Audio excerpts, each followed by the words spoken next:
Hi everyone, welcome back to the channel. I hope you're happy today, healthy, wealthy, and in peace. Normally, I talk and share the quotes of the Buddha since I read them, memorize them, and some of them I write in my diary so that I can read later or share with you guys.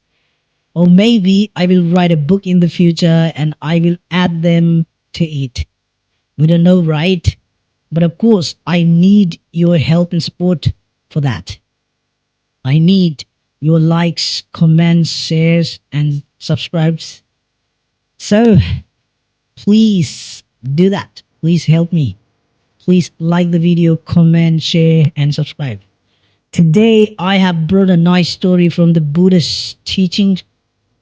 I want you to listen to it and let me know down in the comment box your thoughts and opinions and speculations about it. And let me know what would you do if you were king? Can someone stay on the midair? Yes, write me down. I would love to know. So, this is how the story goes. In ancient India, it wasn't actually India at that time. It was a Jambu Deepa in Benares, modern day Varanasi in Bihar province. There was a powerful king. His name was Brahma Datta. In ancient times, the kings used to go hunting or walking in the park as a pleasure or as a fun thing to do or activities. However, you understand, he was walking around and looking for fruits and flowers and animals. He heard a very sweet voice of a woman. The sweet woman's voice was singing a song. It sounded so sweet and so touching. The king fell in love with the woman. What do you say? The love at first sight, right? The king followed the voice of the singing woman and he saw a beautiful woman collecting wood for cooking. Now he was a king and the woman was a villager, the slaver. It would be shameful to sleep with a village woman by the king, but the king couldn't resist the beauty of the woman. They had physical intimacy and they met like this several times, many times, secretly. Days and months passed by. The woman felt heavy in her body.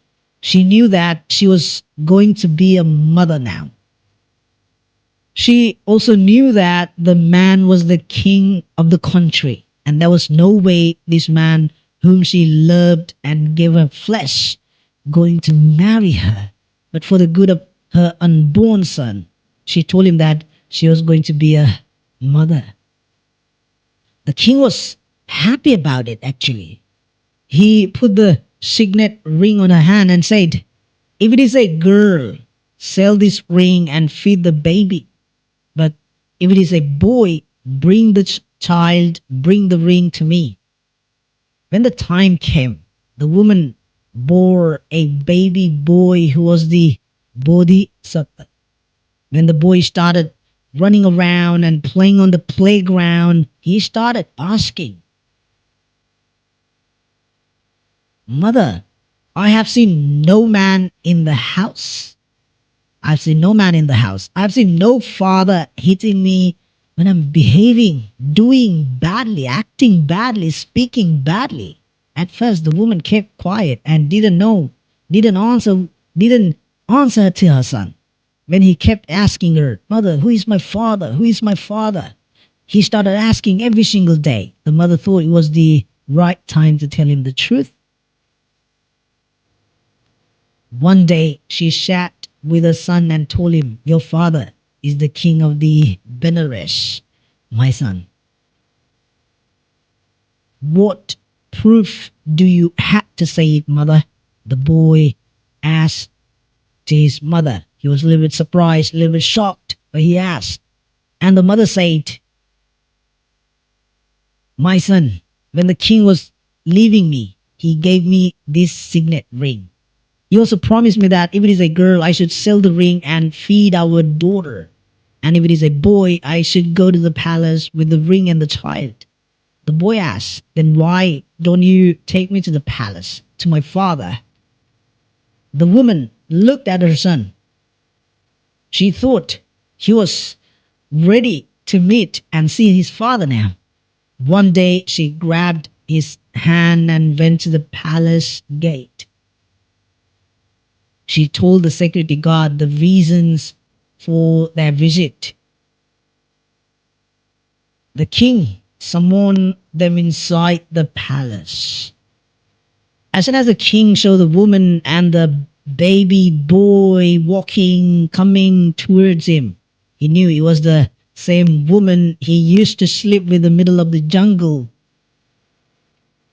And the boy was his son. But he decided not to accept her. He thought it would be such a shame when the members of the palace learned that I slept with slaves. Meanwhile, the woman bowed her head down and said, Your Majesty, he is your son. The king said, He is not my son. What proof do you have to say that, to claim that? The woman showed the ring to the king and said, This is a signet ring you gave me when you were leaving. King said angrily, This is not my ring either. You are lying. You are scamming me. The woman stood up sadly and said, Your Majesty, I don't have any proof, witness, or evidence to ensure that you are his father and he is your son now, except to make an act of truth. If he is your child, I pray that he stays in the mid-air. But if not, he may fall to the earth, fall to the ground, and die. She said and grabbed the boy's two legs with a hand and threw him up in the mid-air, up in the air.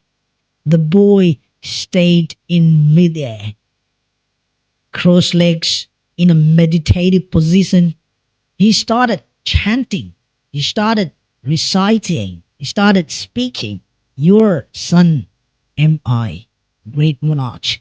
Take me, sir.